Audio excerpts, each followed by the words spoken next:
Glaciers, penguins, and remote fjords. Sounds like a dream? It's real, and we are taking you there today. I am Clara, and in this episode of Stories Across South America, Maria talks with Mara from Cruceros Australis, an expedition cruise that sails deep into the remote wonders of Tierra del Fuego. From wildlife encounters and glacier landings to gourmet meals and moments of pure stillness, this is more than a trip. It's a deep connection with nature at the edge of the world. Here is Maria with Mara. Well, hello, Mara. I'm really happy to see you today. Thanks for joining our episode from our new Across South America Stories podcast. I'm really happy to have you here and have Australis Cruises with us. I love the experience and the expedition. And I'm thrilled to talk about it with you. I will leave you a couple of minutes that you can introduce yourself and tell us about Australis expedition and what is this amazing experience so that our audience can be inspired and go to Patagonia with Australis Cruises. Great. Thank you. Thank you so much. Thanks, everybody, for listening.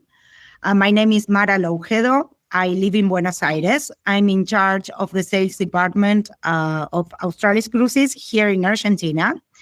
And talking a little bit about Australis Cruises, is an expedition cruise company. We are Chilean. The company is a Chilean company, but we connect the cities of Ushuaia in Argentina with Punta Arenas from the Chilean side. So we sail through all the Chilean fjords, the very last portion of the continent in South America. It is a trip of 4 nights and 5 days from each side. You can take the ship in Ushuaia or in Punta Arenas, and you will sail 4 nights and 5 days connecting all those fjords with the other side or the other country in this case. The idea is to combine the Patagonia you usually can travel in by land with the Patagonia by sea.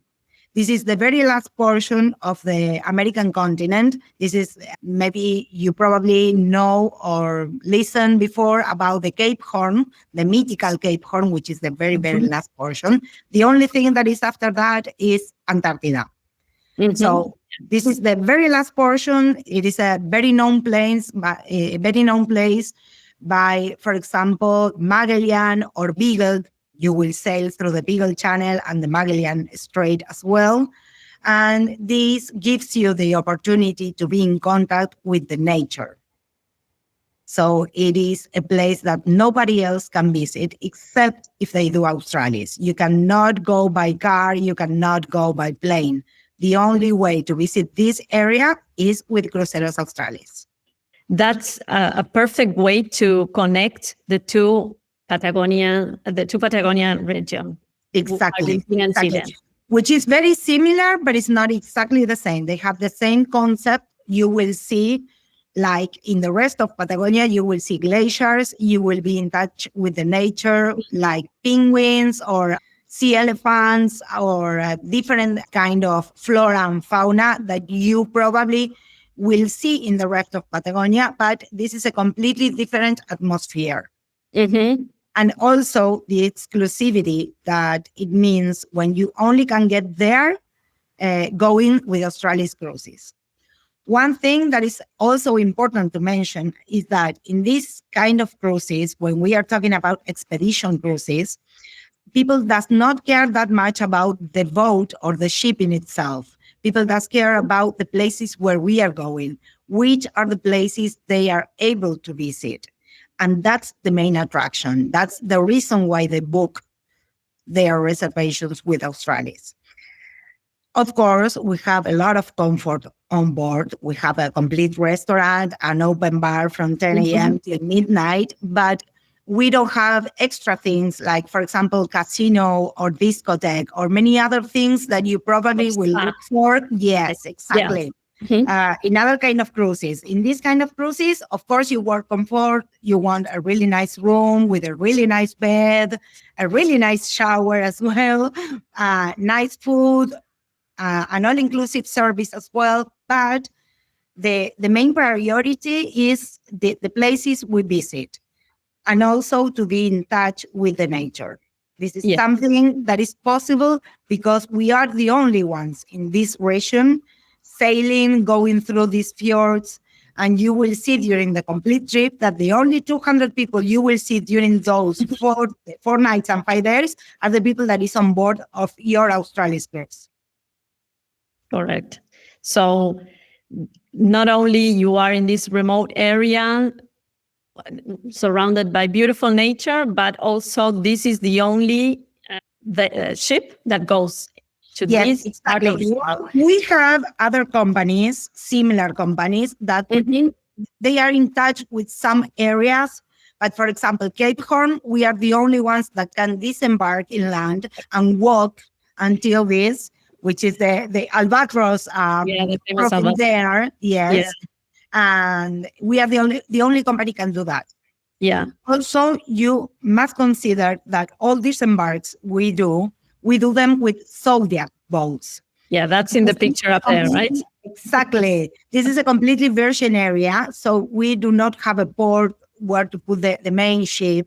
So we have like 10 or 5 minutes ride from the ship, the main boat, to the shore to go down and start a walk or the expedition we are doing that day. Mm-hmm. Yeah, so that's why Australis Cruises is an expedition experience. Yes, it is a complete expedition experience. It's an expedition. So it's not only the moment you're doing the walk and the expedition in itself, it's an expedition, the whole thing. Yes. The whole thing.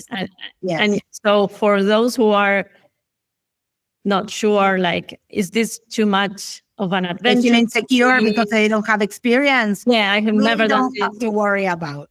They don't have to worry about that because we are prepared. We have different levels of effort every time we disembark. We offer different levels of effort. For example, an easy walk and a harder or hardest walk, depending on how fit you are or how do you feel. Maybe that day you don't want to stress that much or do that much effort. But you can feel completely sure that you do not need previous experience doing any kind of expedition in any way. It doesn't have to be a cruise. Could be any other kind of expedition. You don't need that previous experience. You will be fine. Yeah. Because this is an expedition cruise, but it is adapted. For example, our main public, if you want to talk about the people that usually does Australis, we can say that is people over the 60 years old, in a really good shape. Yeah.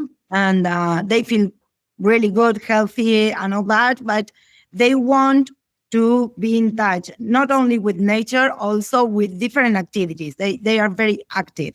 Yeah, so this is a perfect combination of an active trip where you have daily Zodiac trips. You go to this trekking in the mountain, you go see these beautiful glaciers, you see the penguins. We have also a lot of bird watchers. They love this kind of trips because the different birds we have in this area during the summertime, the moment we sail through all this area is from September till April each year. Yeah. That's the spring and summertime here in South America. Yeah. And that's a very, most of it in summertime, there's a moment where different bird species came to South America, and the only moment where they can see them is exactly in this area in December, January. So we have a lot of them as well. They love this kind of trip. Which would be the highlights of the trip? Well, the main highlights for sure are the mythical Cape Horn, which is very, very important. You have to think, and the experience in itself is great because you don't realize how amazing it was until you came back to the ship, to the main ship, and you realize that you have been at the end of the world. That's something that I cannot explain it in words. You have to live that to see what it means. Cape Horn, as I said, glaciers and penguins. Those are the 3 topics that for sure you will see in our trip.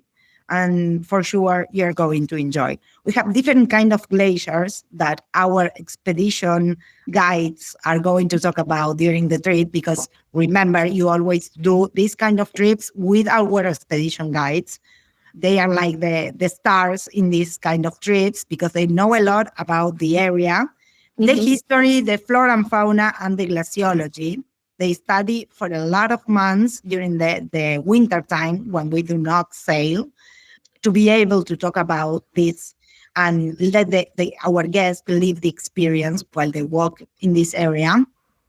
You will live these experiences. You will visit the penguins. You will see the different kind of glaciers. You will visit the Cape Horn, stay through the Magellan Strait or the Beagle Channel with them all the time. Every day we have a little talk, about 45 minutes, 1 hour talk, explaining to the passengers what they are going to see the following days, with audiovisual material, with pictures, maps, and all that. They are the ones, the expedition guys. The expedition guys are the ones who talk about all the most important topics we have. And the guides, if we are considering these travelers who are not a bit unsure whether this is too much of an adventure for me, I've never done something like this, but I think that the guides are the hosts. Yes, make the whole experience. Of course, every day when they give the talk, talking about what they are going to see the following days, they open a chart where you can put your name if you want to do the easiest walk or the harder one or whatever. And if you're not sure, you can talk to them. They are going to explain we are going to walk, for example, I don't know, for an hour and a half. This is going to be, going up for something square feet or some whatever measure they use, and you will talk with them and you will realize if you are more. It used to happen in the opposite side. Even if you don't believe it, most of the people wants to do the hardest one. And sometimes we have to go to say, are you sure? Because we're going to walk for 2 hours. And they like to do it and they are happy to do it. And they do it anyway. And they came back really, really happy. So in the opposite way, we think that it's like, I am not sure if this is going to be enough for me. After the first or the second one, they start to want to do the hardest ones. And that's very nice because it seems, or it shows that they can cross, their own limits. Yes. Yeah. I think that's great. Yeah. So what would be the feeling that a traveler with Australis leaves the cruise after these 4 days? I think it is hard to say, but in one side it's hard to say because you have to live it to know what you are going to get.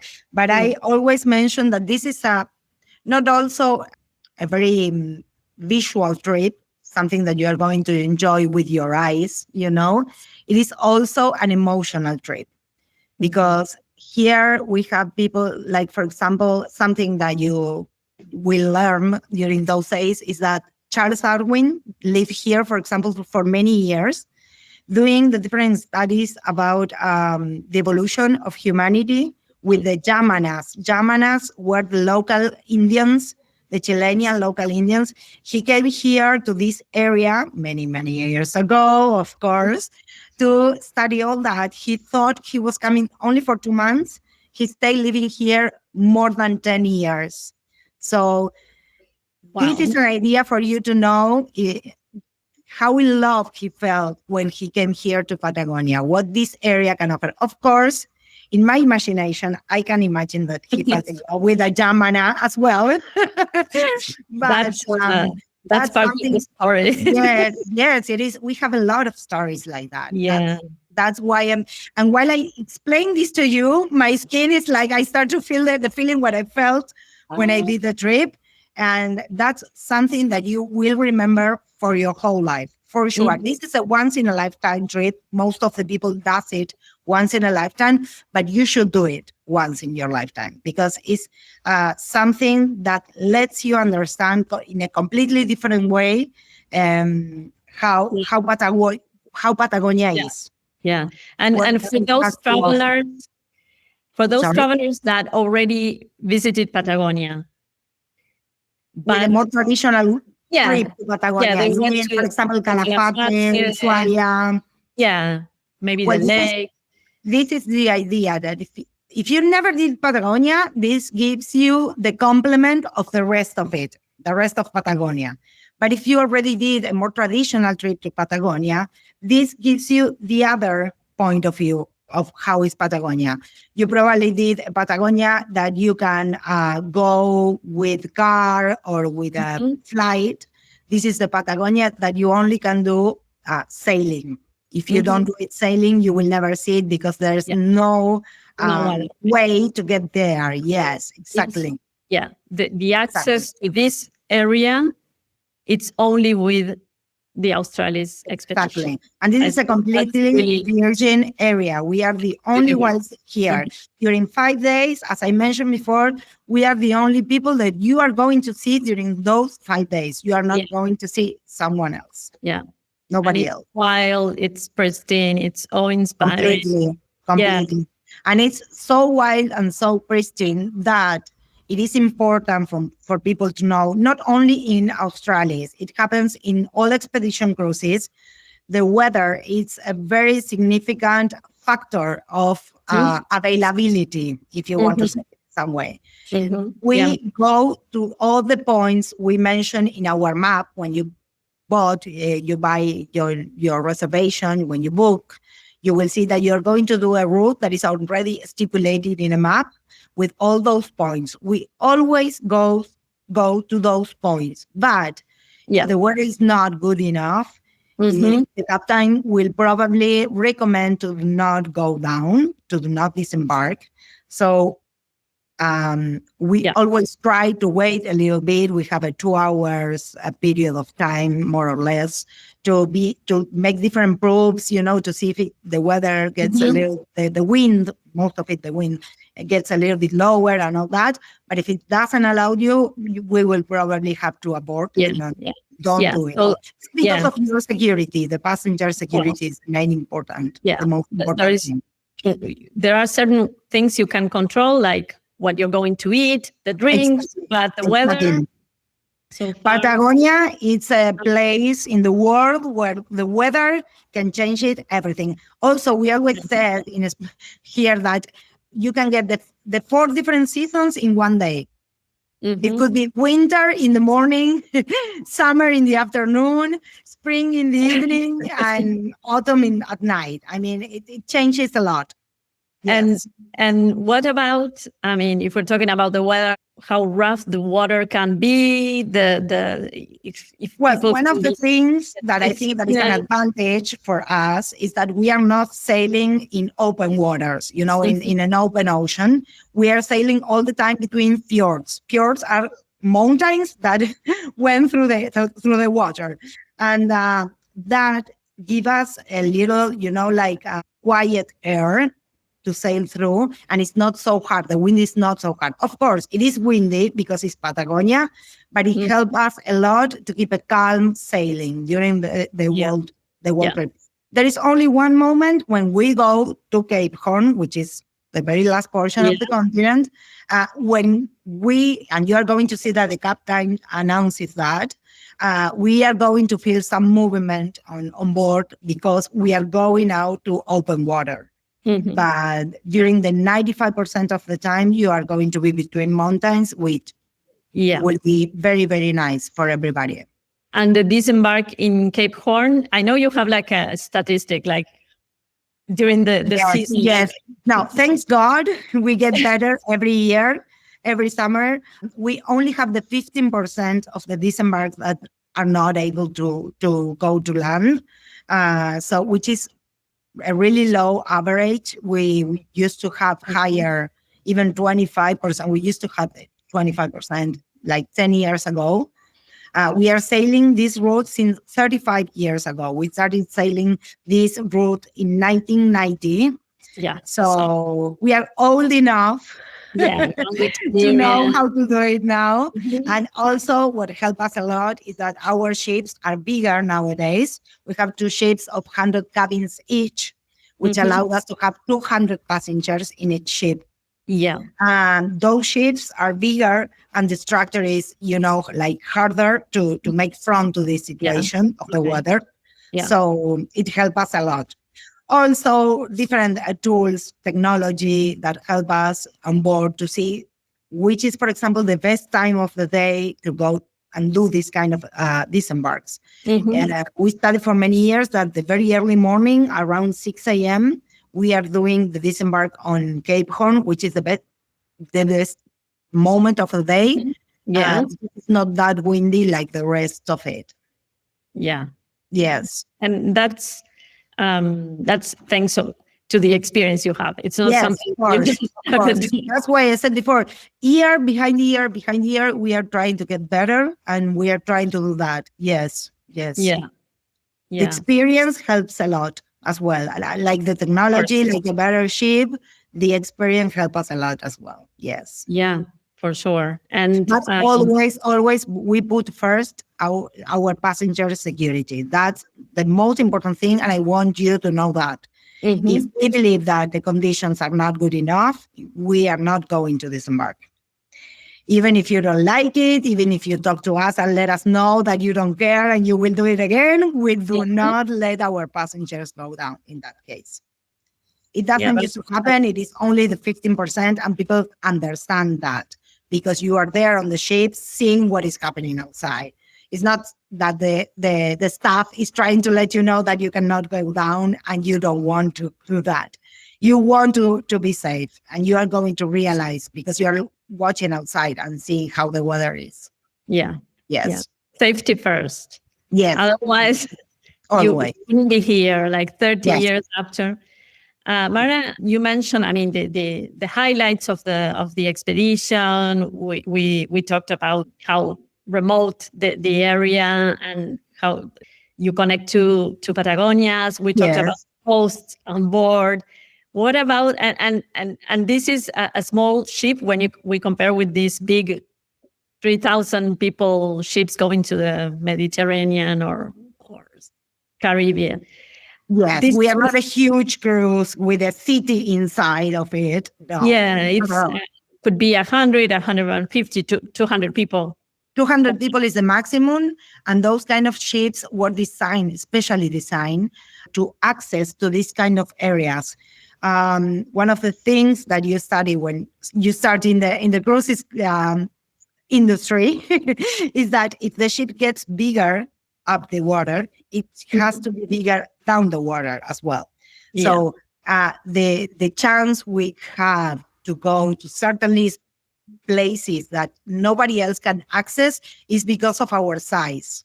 And that's one of the conditions. Actually, when we started to sail in 1990, we used to have smaller ships than the ones we have today. We used to have ships with 70 or 85 cabins, no more than that. So for us, it is a mythical moment when we can get two ships of 100 cabins each one. Yeah. Also, what happened with the expedition cruises, as I mentioned before, people does not care that much about the boat or the ship in itself. They care about where we are going. So we used to have internal cabins, in the inside.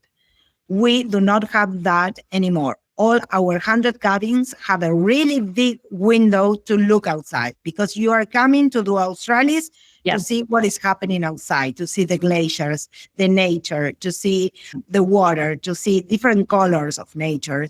And the only way you can do that is having contact all the time with exterior. Our meeting rooms, we have 3 different meeting rooms in the ship. All of them are completely glassed with windows, with really big windows all around the meeting rooms. So you are drinking a coffee, having a whiskey or whatever you are doing, you are always watching outside. Watching that amazing view and no one around, just no one around. Nature, which is... Yes.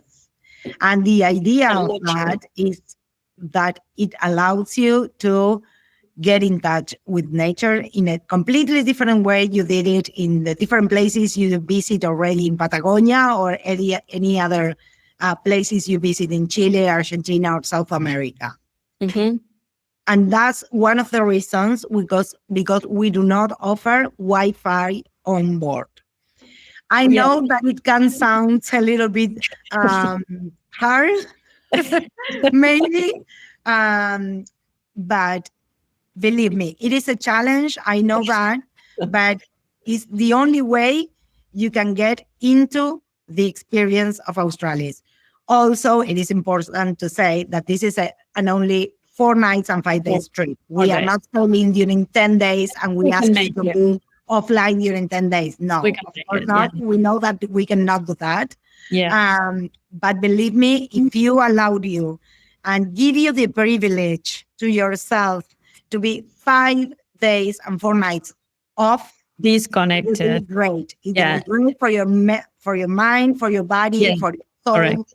It is disconnected from that world, but connected with this other world. Exactly. Right? So, and we completely know that this is a privilege. So and also connected with the people, right? Because you become friends. It is very nice when you realize that the people around you on board, you have more like 16 or 17 different nationalities on board. That's something very, very nice experience when you know that you are around the different cultures.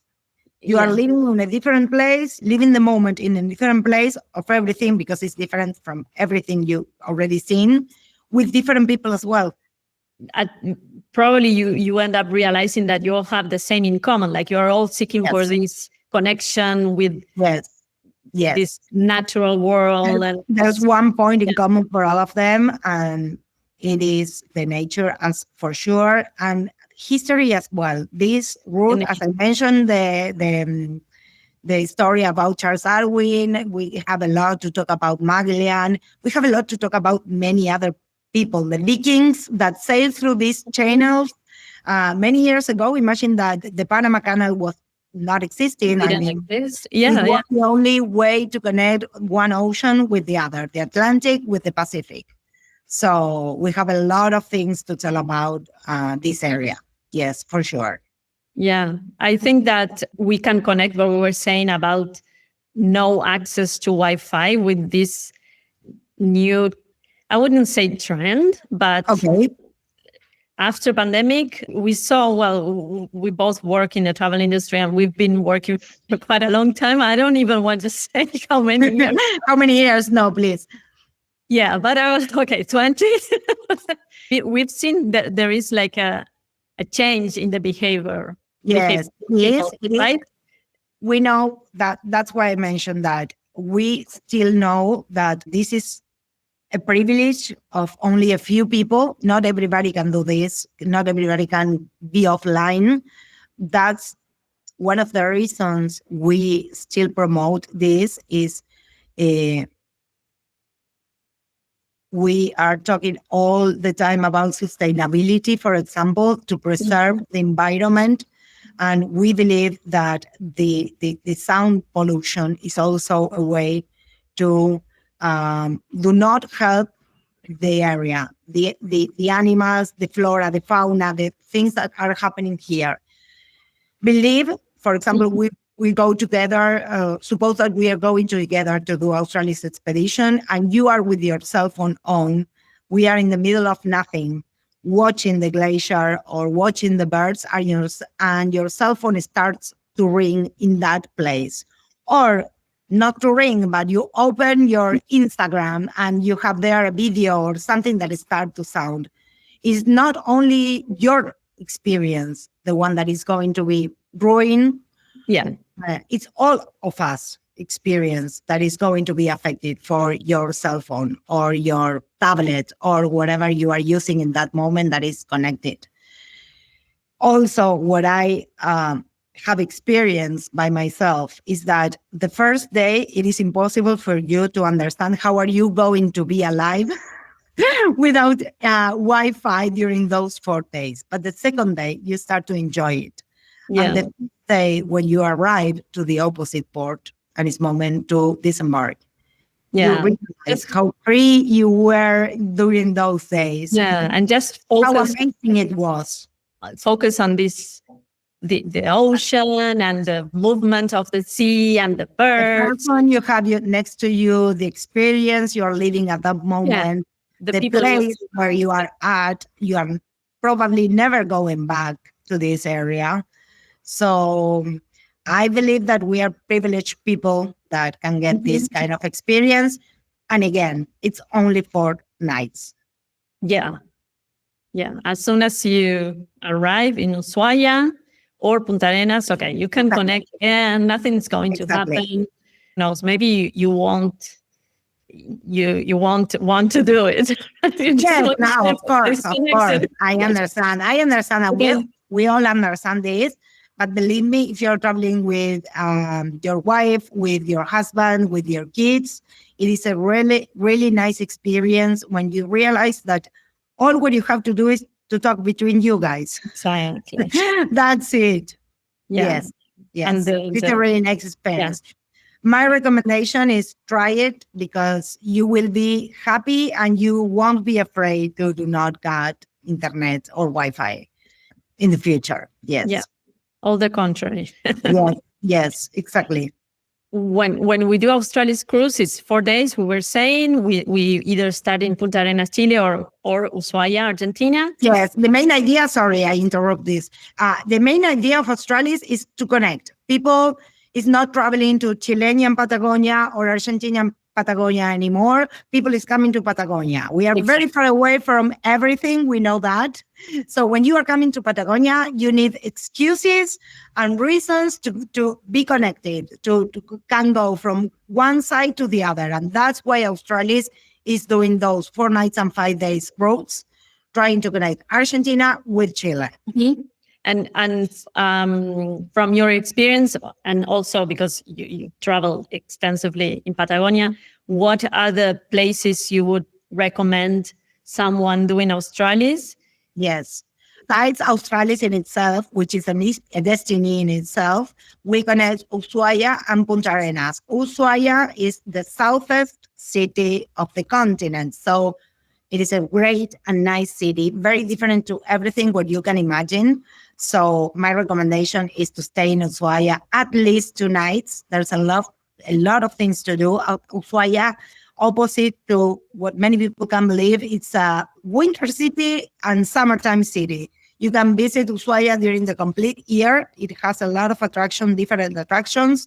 So you can enjoy it all the year long.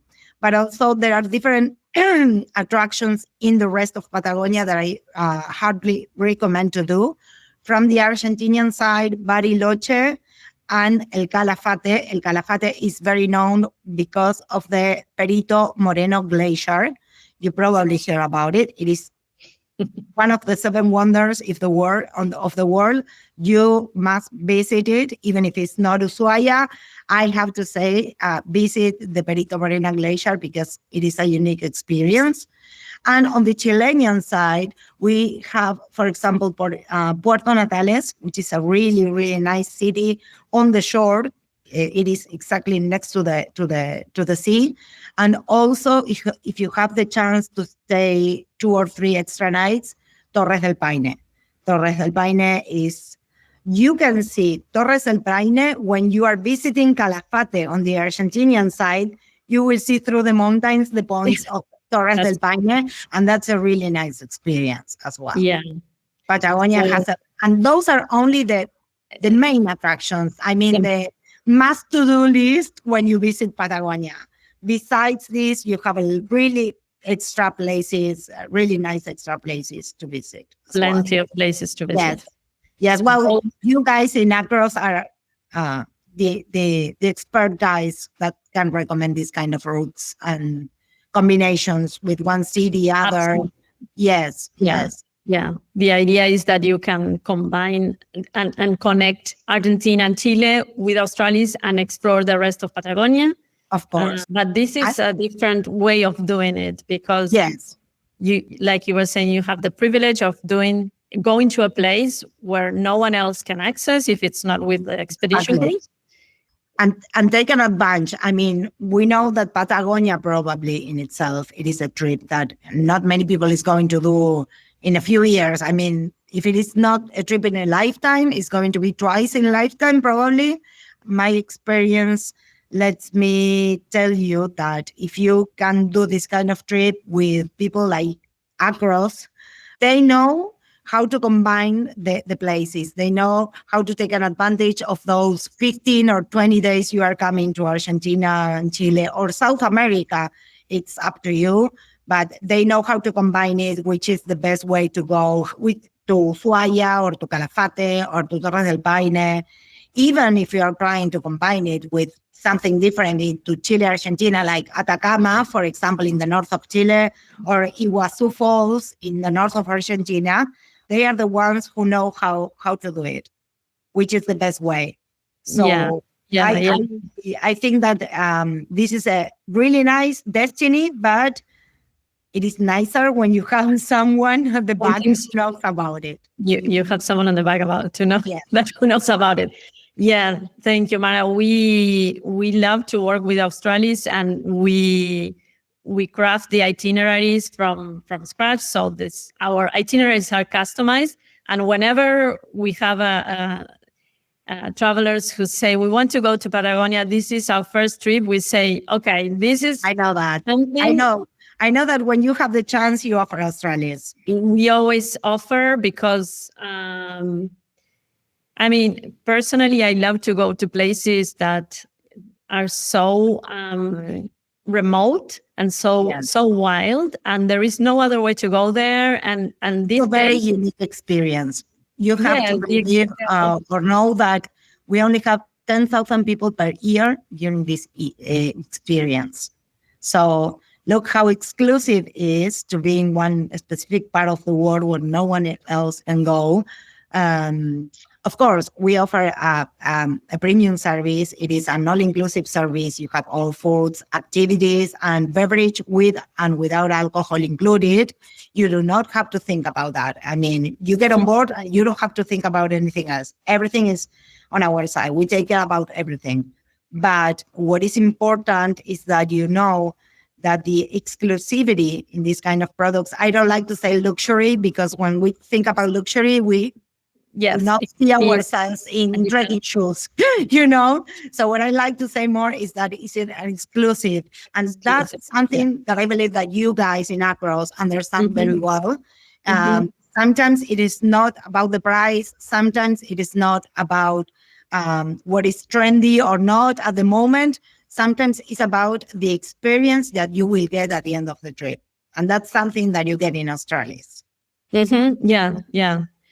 Totally, the exclusivity, and that's not necessarily a luxury product. No, of course. Although, like you were saying, the cabins are premium cabins, comfortable. Everything is included.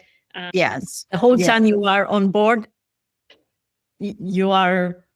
Yes, and you allow yourself to know a lot of places and know a lot about flora, fauna, geography and all that, but also you let your mind rest, which is very important in vacations. I mean, to have a moment to deep breath, to connect your soul with what you are looking for, which is to be in contact with nature.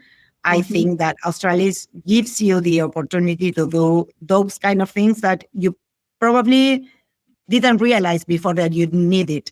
You realize that you need it when you already have it.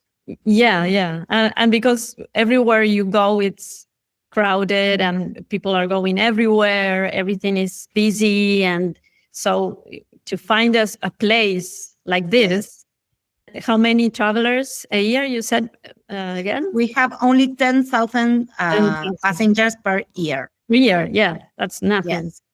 So if you're looking to disconnect and embrace this slow, I think there is no better way. Yes, for sure. It's a really nice experience, not because I say it, because people who does this kind of trips mentions when they came back. And we always listen to all recommendations you give us. Of course, we have things to get better in, for sure.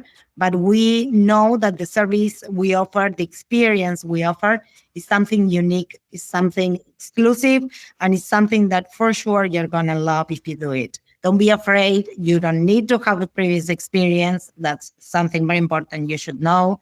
You don't have to bring a night dress. Men don't need a suit.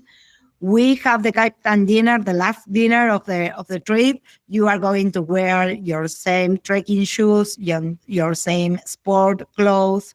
The Mhm. idea is for you to feel comfortable. This is going to be like your family, because after 5 days, it's only two people, the 200 people at the ship. You're going to see and talk about and share experiences and everything. You're going to have a lot of fun, Mhm. believe me. Yeah. Many people think they are going to get bored on board because they don't have internet or Wi-Fi. Believe me, sometimes you will need more time to have a half an hour nap if you could, because you're going to wake up very early and live a lot of experiences, different experiences. We are going to visit the machine room we have inside on board. We are going to visit the captain's room as well. We are going to do a lot of things that you already hear about and a lot of things that you don't have idea. Mhm. This is a really nice experience that I recommend for everybody who visits Patagonia, for sure. I couldn't agree more. Mara, thank you so much. I mean, My the pleasure. time and for everything that you shared. I think that it was really insightful, and I do believe that for our listeners who are looking to explore Patagonia and they are looking for something unique, like you were saying, I think in one of the either two expedition vessels that Australis is offering at the moment, I think it's something, like you said, a unique opportunity. Yes, Um, it is.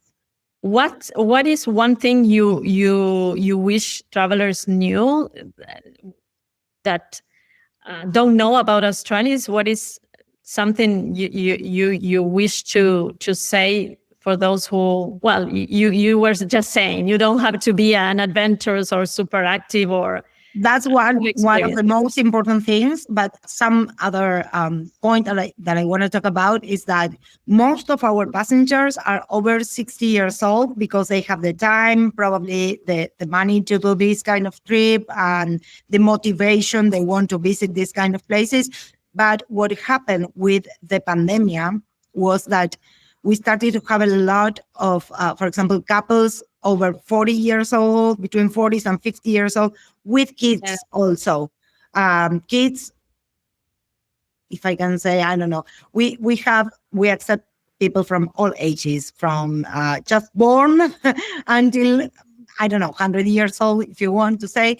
But we started to have young couples with young kids around 5, 6, 7 years old, even teenagers. Mhm. Uh, Most of them at the beginning were a little bit afraid, there's no Wi-Fi on board. What are we going to do with our kids? Kids are the one who most enjoy the trip. You have to see the face of a 5 years old kid next to the penguin in Magdalena Island when they walk one next to the other. It is a moment, I cannot say it, but my skin is still moving all the time.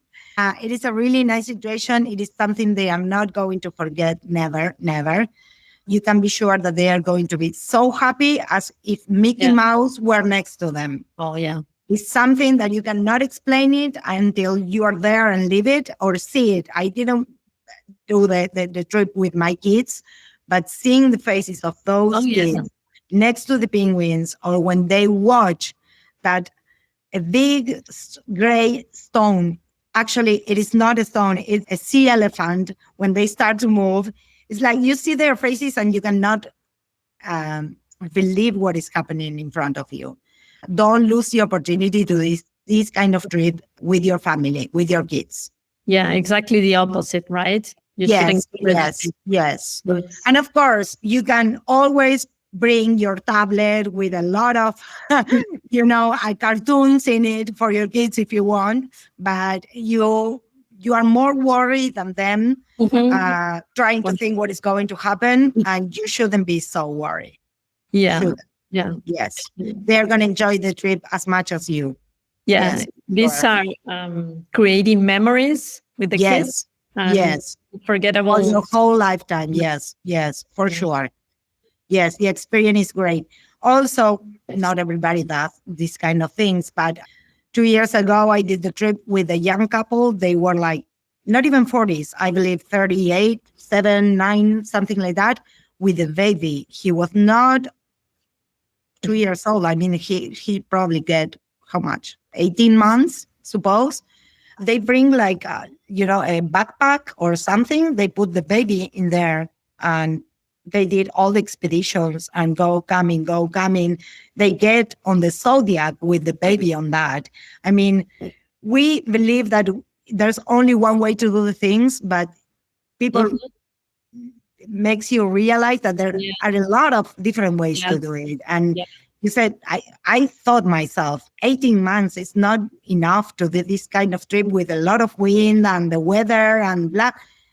He was very happy all the time. Parents were also very happy all the time. The mother was not worried about it. I thought she was going to not enjoy the trip because of that.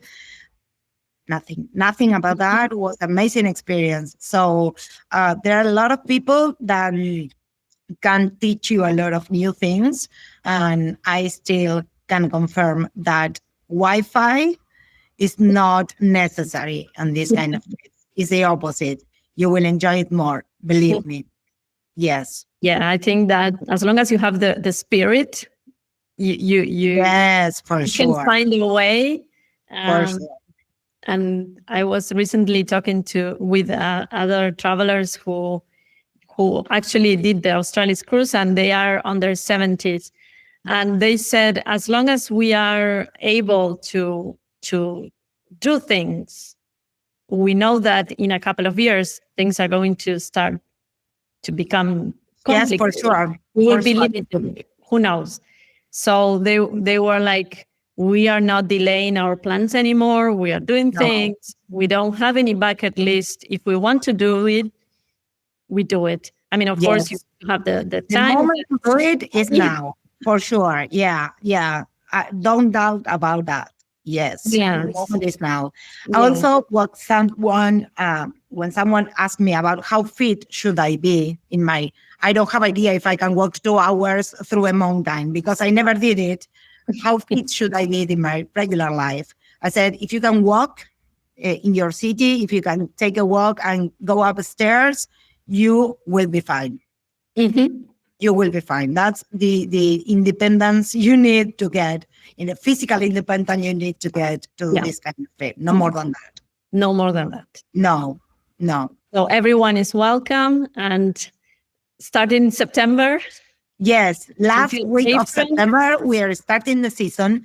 Yes. Always remember that not only for Australis, it happens, it is something you must remember for whole Patagonia.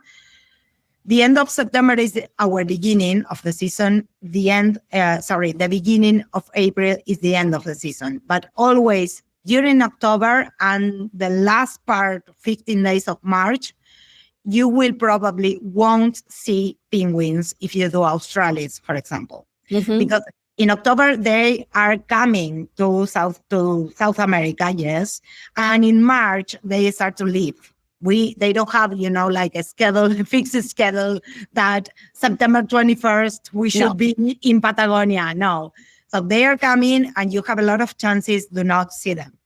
And if you want to see the penguins when you do the Australis or coming to Patagonia, try to do it between November and the middle of March. Mm-hmm. That's the high season, the moment where you will probably see them. That's a good advice because yes, you have this expectation to see the penguins. Okay, there's something for sea elephants, penguins, birds, any kind of birds. Mm-hmm. Our summertime, which goes from November till the middle of March, is the best season for that. The best months. Yeah. Okay. And also one thing I would also like to say is, especially because we plan trips around Australis, we do 15, 20, 30, 40 days itineraries. And for those who are thinking of going to Patagonia, it's always good to start planning in advance. You need to plan always 2 years in advance, or even a year. But ideally, it's always better to start with time because very unique areas, even if we have an enough structure in infrastructure in South America, there are places, not Australis has only 100 cabins each ship. So if you want to be sure that you have a place, you have to book it in advance. Mm-hmm. As you mentioned before, 1 year in advance is the optimal time, between 1 year and 6 months, if you want to say, but no less than that. Less than that, you are going to find only what is available. Yeah. In that date, in that category of cabin and that. But the same happens with the hotels and the transfers and the connections in Patagonia. We are very pristine. We are all in very pristine areas where not many choices. So you want to be sure that you have a hotel availability in, I don't know, El Calafate or Torres del Paine. Our recommendation is to book 1 year in advance. Yeah. That's not to say we do sometimes have travelers who come to us. Last minute for us is 2 months before. It's not that it's impossible. It is exactly. possible to do it, but the choices are going to be much less. Yes, it's not ideal. We can always discuss and see what's available. Of course, your expectations need to be lower.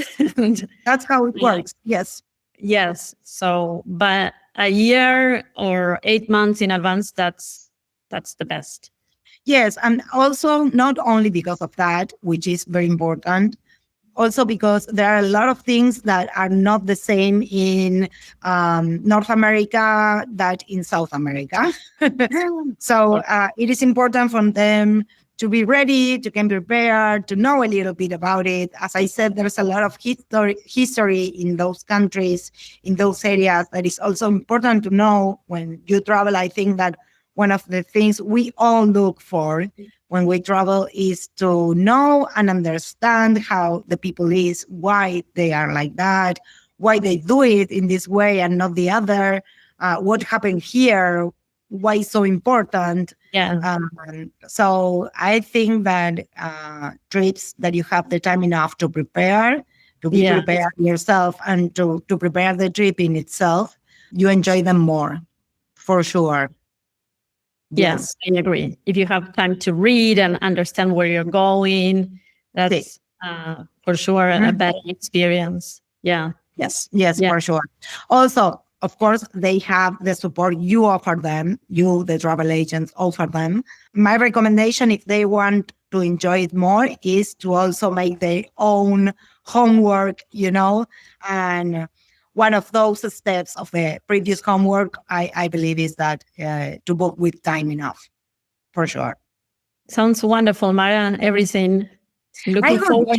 Like 2 hours more talking about this. I would enjoy to do that.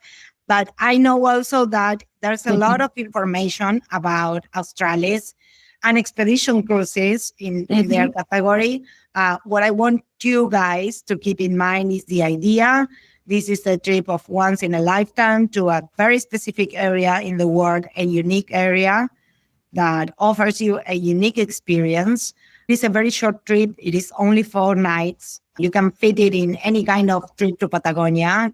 At least if you have 1 week or more, you have time enough to do Australis. Don't miss it. It is very different to everything what you have already experienced.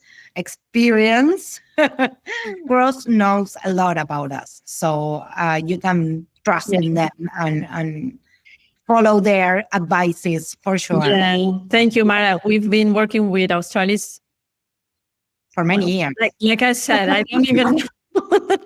A lot. Don't worry about it. We don't have to explain more. But still, I'm still looking at your picture because you have that beautiful photo on the back. I have here at my back a lot of different parts of the experience that you can see. And I was able to disembark in Cape Horn, but also I traveled in October and I saw a lot of penguins in Magdalena. So who knows? Who knows? Who knows? No. I did it in September. I did it September the 30th. The first time I did the experience on Australis, I did it in September the 30th, and I saw the penguins as well. That's why I said it's not that you are not going to see it, but there's a bigger chance to not see them. But maybe you're so lucky and you have the chance to see them, and that's great. That's great. But we should mention it. Yeah, it's always good to know, especially if that's the whole point of your trip. It's good to plan according to the for sure. But some many other people explained to me that they already see penguins in some other part of Patagonia when they are going to do the whole trip. So they don't come exclusively for penguins. They are more interested in, in Cape Horn or glaciers or whatever it is.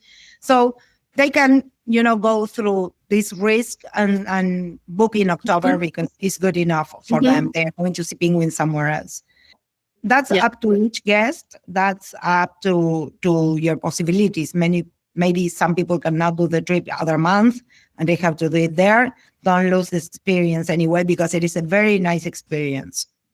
Very nice experience. Even if you don't see the penguins, don't worry for that. No, of course. Yeah, 100% recommendable. Okay, so I feel like I'm already packing my bags. Great. We wait for you. No, you have to wait like 4 more months, but in 4 or 5 months, you can come here to visit us. Sounds good. Start to plan it now, because you need time enough.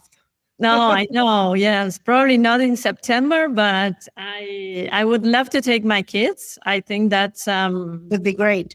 I would love to as I said, them in your regular mind, and if you ask them, they would probably say, "Mama, I don't want to go to do a ship, a cruise trip where there's no Wi-Fi on board." But you will realize when you do it, and when you'll be here with them, they're really gonna enjoy it. Yeah, I would say that the kids would even forget about the phone. How old are they? Well, right 12 and 15. Great age. Yeah, I think it's perfect, and it's taking the kids to a place like this and letting them know that this exists, and not everything is about going to for sure Paris, or there is more. Teach them a lot. When you allow them to do this kind of trip with you, you teach them a lot. Because also something we didn't mention before is that Australis gets different measures of sustainability on board. We take care about the place we sail through. We are the only ones sailing here in this area. So we are responsible of the maintenance, but not only the maintenance. We are responsible also to get a better place, So you will see that, for example, the expedition guides, when they disembark with the people on the Zodiac boats, they bring with them different bags where they collect a lot of trash. They explain about how we take care about this area. We collect, for example, different things we find in this area about the Yamanas, the original aborigines in this area. And we make like a special place where we keep all that information. We make studies about the water, the earth, all places we visit. And we share that with the University of Magellan. And we share all that information, how the impact of environment changes are affecting the area, the water, the earth. And kids learn about that and see it during the trip. So I think it is a really nice experience for them. Also because they get fun. I mean, imagine one of your kids in those Zodiac boats. The adventure for them, but also, like you say, learning opportunity, because you hear so much about sustainability, about we need to take care of the world and the planet, but you see this in real life. So yes, you see that people are working, taking care about that. People that is an expedition guy, he doesn't got to do it. No. It is his land. I mean, he lives there. He takes care about the place he's working in. Yeah. It's not something that we impose that to the staff. They want to do it. And that's something amazing. Yes. Yeah, I love it. Great. Sounds wonderful, Mara. It's been inspiring, and I just love Australis myself. So, And all your guests are going to love it as well. I know. We will probably do a future interview, and who knows, maybe we can have a guy talking about the sustainability things that happen on board, or would be great. Would be great. Darwin, everything that is happening in Australis, I think we could, like you said, we could be talking hours. Yes. So, and we didn't even talk about food, beverage, and all that. Well, we didn't mention anything in itself. Something a little bit that I want to mention about that is that we offer buffet for breakfast and a la carte menu for lunch and dinner. The difference between our restaurant and many other cruises in the rest of the world is that we have a space enough in the restaurant to get the 200 people having breakfast, lunch, or dinner at the same time. You don't have like, other cruises that have the first shift or the second one to get. No, you have the time enough. We invite you to start to have breakfast, and you go to have breakfast whenever you want, and with the time enough to have your breakfast, and then we will start the activities of the day like 2 hours after that. So it happens in all different meals during the day. We offer international cuisine, but we try to offer into that international choices some of the local products we have in Chile and Argentina. We offer, for example, the Patagonia lamb or special cheeses we have in South America, in Patagonia, or some kind of different wines. We have the name of the one in Chile is, help me. The Argentinian one, very known, is Malbec. The Chilean one is Carmener. Cabernet. No, not Cabernet. Yeah. Those are different kind of grades. Yes. They're not. Yeah. And that's included. That's included. Yeah. There is no limit. And of course, you're not going to get drunk on board, but it's exactly. There's no limit on it. I don't know if they get drunk because they used to be kind of tired, but you are going to find one or two persons sleeping in a living room in those meeting rooms we have on board with a glass of water and tea, of course. Yes. Nearby the open bar, you mean? Yes. But it's really nice. You have a lot of choices. Of course, we accept all kind of exceptions like vegetarian people, vegan. It's not that you cannot eat, but maybe you don't like to eat, I don't know, tomato or whatever, mushrooms or fish or whatever you don't like. You just let us know and we will be fine with that. We can get that. Yeah. And that's and that's our job. We do that. We'll talk with the travelers and say, okay, what is your diet? We will let you know. And that's very important. It is really important because we don't have the chance to go to shop. If I just know on board that you cannot drink regular milk, for example, and you didn't let me know before, I don't have the chance to go and shop it anywhere because it's a completely virgin area we are going to sail through during those 5 days. So that's why it's so important to mention it before the trip. Mm-hmm. If you already mentioned it, don't worry, we will be fine. Also, we have special menus for kids. We have different, choices. It's not that you have to be vegetarian or something, but if you don't mention anything at all, we always offer for lunch and dinner 3 different options of food: 1 red meal, 1 white meal, like, I don't know, for example, pork or chicken or fish, and 1 plate without meal, which could be, I don't know, pasta, salad, or whatever it is. Yeah. We have different choices. Yes. Yeah. And that's thanks to the small expedition concept, because also you had 1,000 people, you can't just be with everyone in such a detailed. Yes. Thanks God, the choices we offer. It is a short trip. It is only 4 nights and 5 days trip. So you will have 4 lunch, 4 dinners, no more than that. And well, breakfast.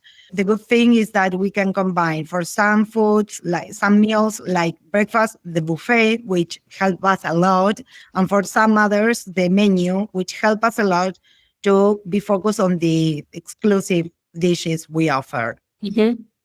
We used to have many years ago buffet for lunch as well, but people didn't enjoy it that much like they enjoy it now. So that's something we get better in, and it gives us the chance to our chef to show better what he does, what he knows to do. Mm-hmm. And also, as I said before, we want to show what we have in the region. When we go to Mexico, we want to try Mexican food. When they came to Patagonia, they want to try the Patagonian dishes. Yeah, that makes sense. Our job as well. Part of the experience, and it's also part of the culture. Yes, for sure. Yes.